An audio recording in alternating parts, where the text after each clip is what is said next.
बच्चा जो है ना रिकवर हो जाता है उससे विदाउट ट्रीटमेंट। जस्ट हम उसमें स्पोर्टिव ट्रीटमेंट देते हैं जिसमें हम पेन को कम करने के लिए, इचीनेस को कम करने के लिए, फीवर को कम करने के लिए मेडिकेशन देंगे, बट हम एज सच अदर मेडिकेशन नहीं देंगे, वायरल एंटी वायरल ड्रग्स नहीं देंगे इन चाइल्ड्स, बिकॉज उसमें क्या है, सेल्फ रिजॉल्विंग इन्फेक्शन है जो कि विदाउट ट्रीटमेंट भी रिजॉल्व हो जाता है। लेकिन अगर हम एडल्ट की बात करें तो who get the chicken pox, तो उसमें हम एंटी वायरल थेरेपी जो है ना कंसीडर करते हैं, बिकॉज पेशेंट अगर इम्यूनो कॉम्प्रोमाइज है तो पेशेंट उससे के लिए हम क्या है, एंटी वायरल थेरेपी कंसीडर करते हैं।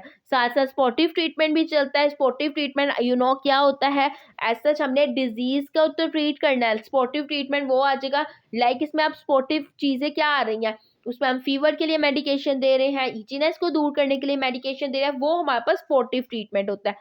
अंडरस्टूड।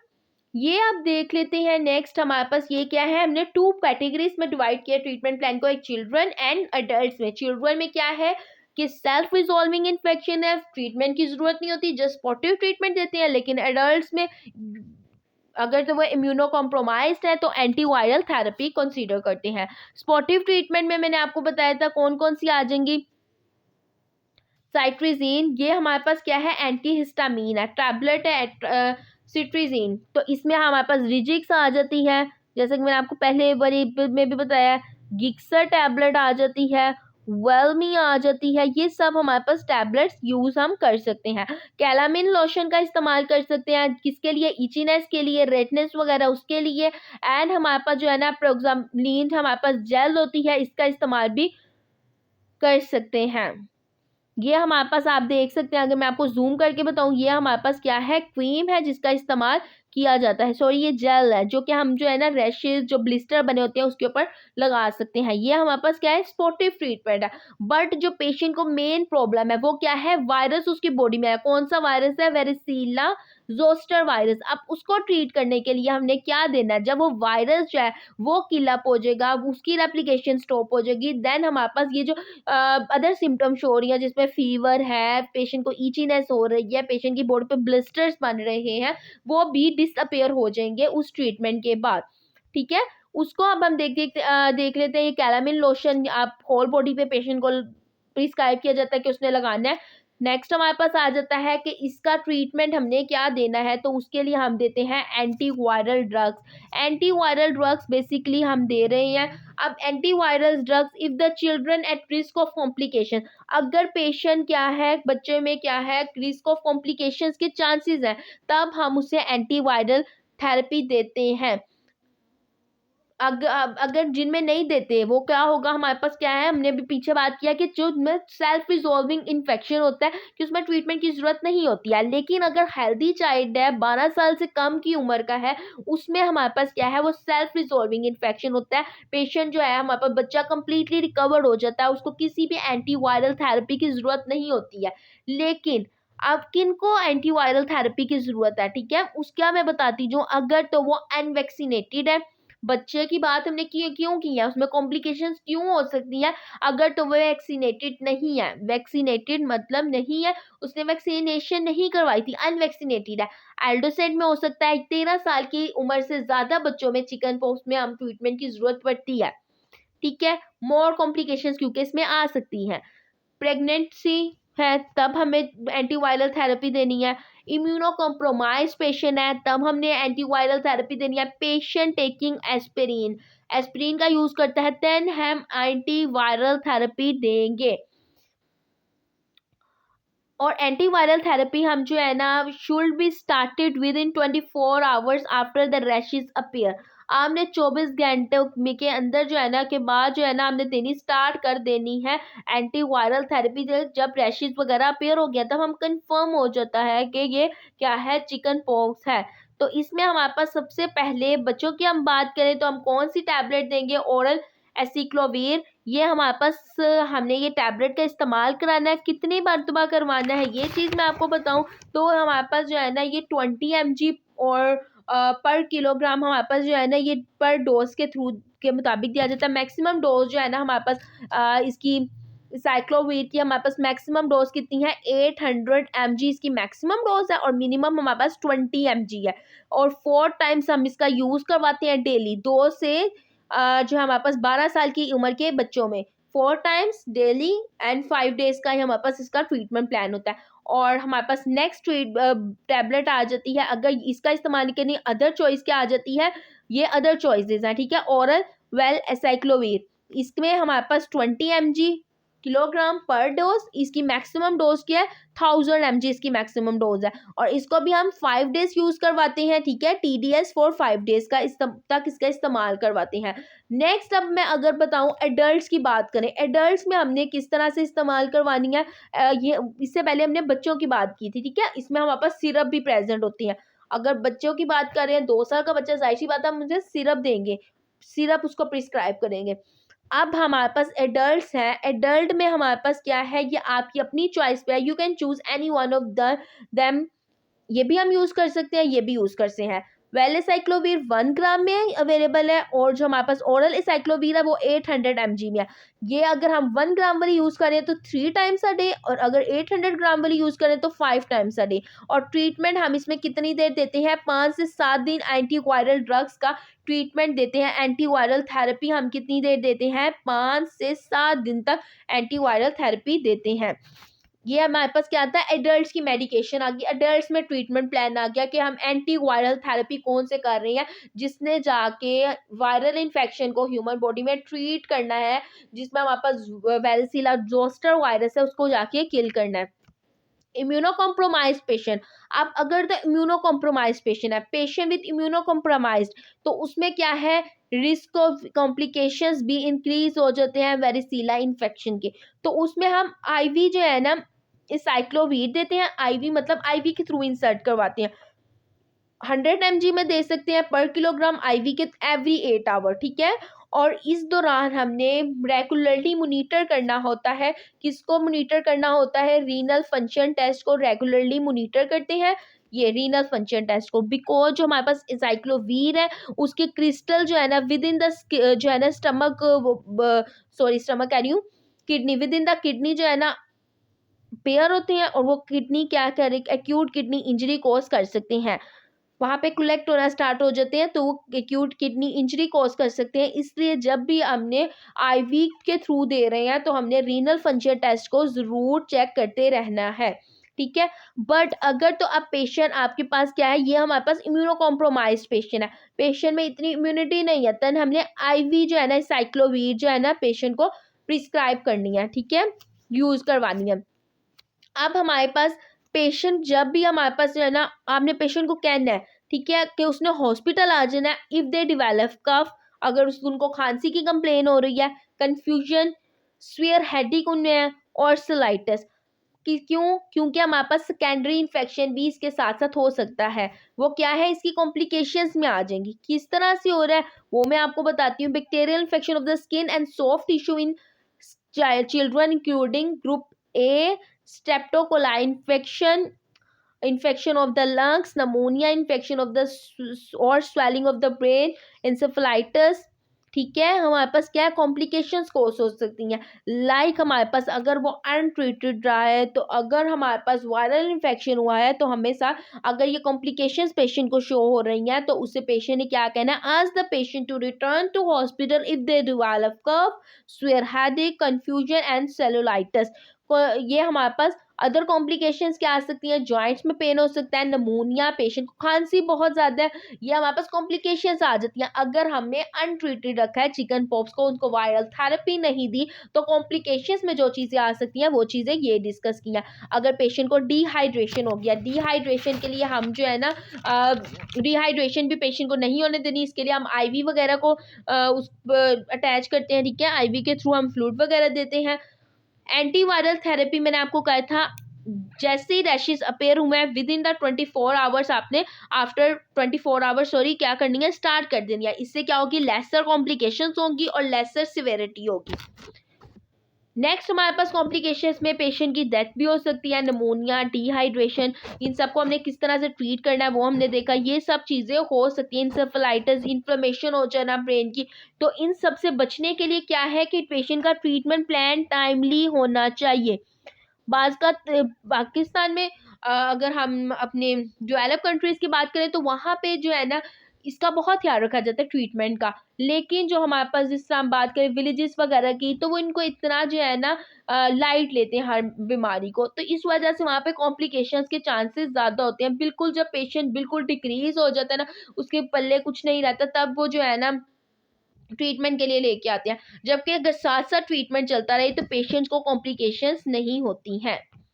नेक्स्ट अगर अब हम देखें तो हमारे पास प्रिवेंशंस आ जाती हैं कि हम इसको किस तरह से प्रिवेंट कर सकते हैं। ये चिकन पॉक्स होने से हम किस तरह से बचा सकते हैं। तो सबसे best way to prevent the chicken pox is to get the chicken pox vaccination. Vaccination कराना बहुत ज़्यादा ज़रूरी होता है। प्राइमरी जो है ना इम्यूनाइजेशन होनी चाहिए।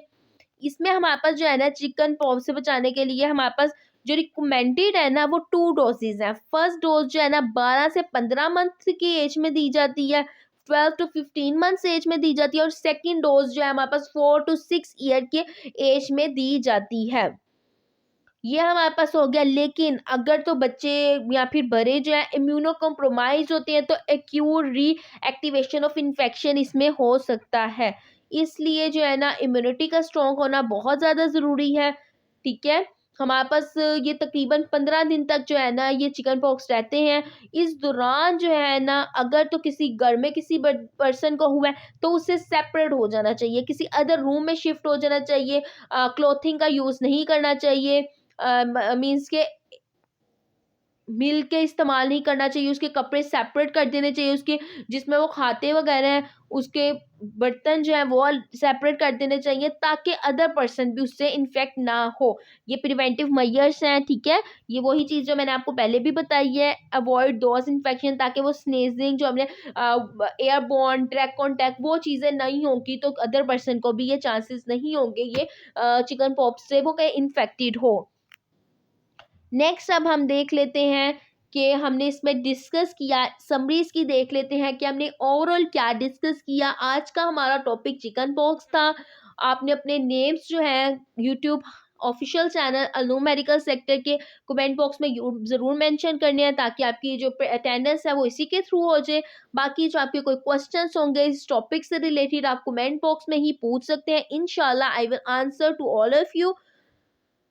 आज हमने डिस्कस किया है, हम उसका ओवरव्यू कर लेते हैं और समरी देख लेते हैं कि बेसिकली हमने आज डिस्कस क्या किया। Chicken pox one of the common जो हमारे पास जो है ना डिजीज़ आ जाती है बच्चों में बहुत ज़्यादा कॉमन है। लेकिन अगर एडल्ट्स में आपको मिल रही है, इम्यूनो कॉम्प्रोमाइज पेशेंट में मिल रही है, देन आप उसको क्या ट्रीटमेंट प्लान दे सकते हैं, आप उनको क्या रिकमेंड कर सकते हैं, किस तरह से वो मैनेज कर सकते हैं, किस तरह से इस वायरल इन्फेक्शन को रोक सकते हैं कि वो ना फैले।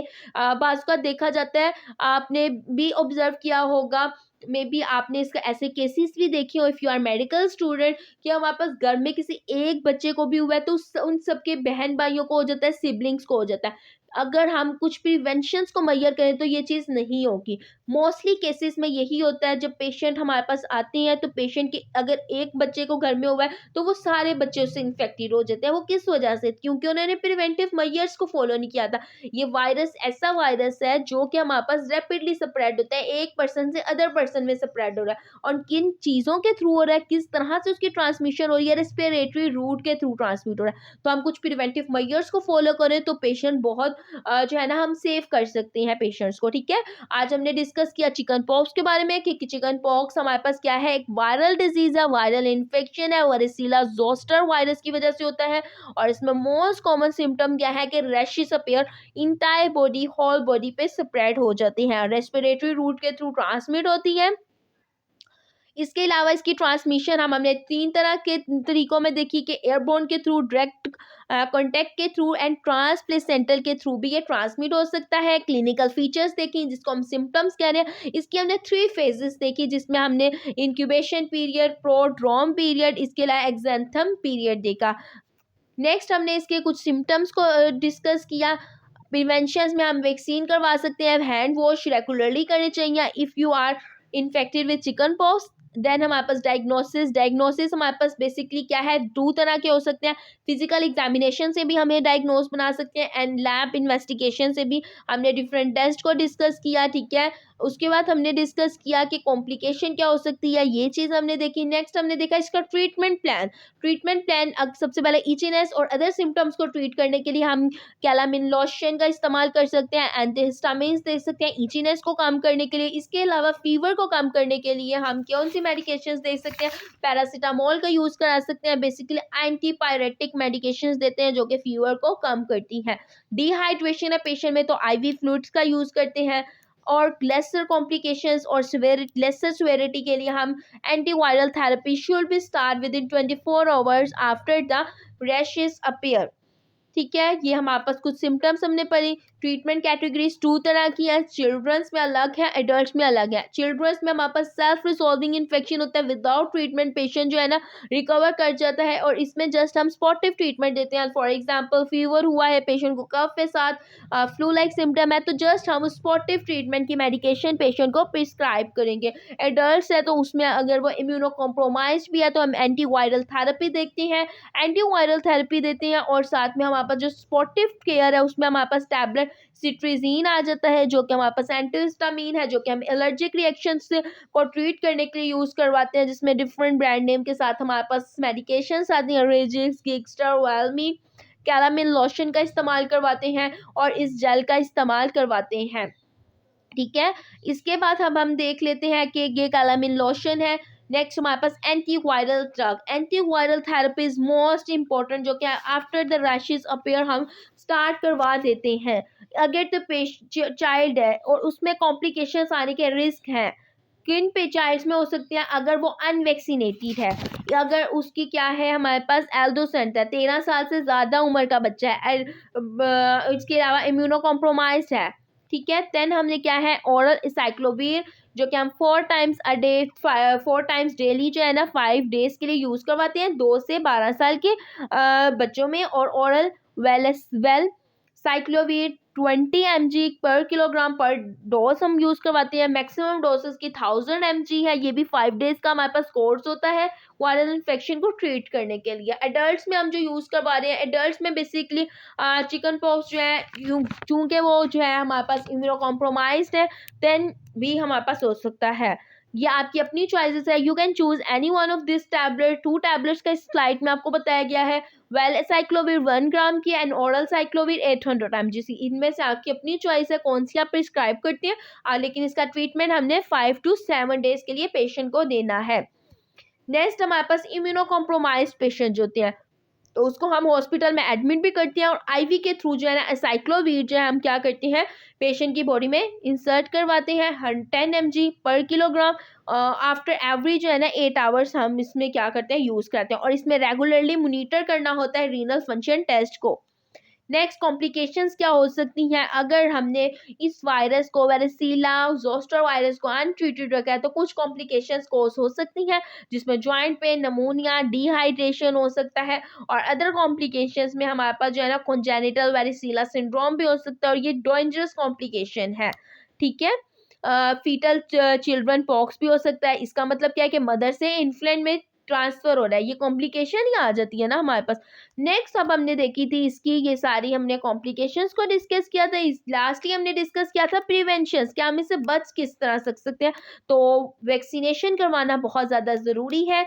फर्स्ट इसकी 2 डोजेज होती हैं चिकन पॉक्स की, हमारे पास फर्स्ट डोज हम 12 से 15 मंथ की एज में करवाते हैं और सेकेंड डोज 4 से 6 साल के बच्चे में लगवाते हैं, ठीक है। ये हमारे पास कुछ प्रिवेंटिव मेजर्स थी। अगर बच्चों में भी चिकन पॉक्स हो गया या फिर अगर एडल्ट्स में हुआ है तो हमने किस तरह से इस इन्फेक्शन को दूसरे लोगों से बचाना है, ठीक है। तो उसमें हम इन प्रिवेंटिव मेजर्स को फॉलो कर सकते हैं, ठीक है। That's all from my side. If you have any question then you ask in the comment box, I will answer to all of you. इंशाल्लाह आपसे मुलाकात होगी इसी तरह के अदर इंफॉर्मेटिव लेक्चर्स में। Best wishes to all of you. Jazakallah. Allah Hafiz.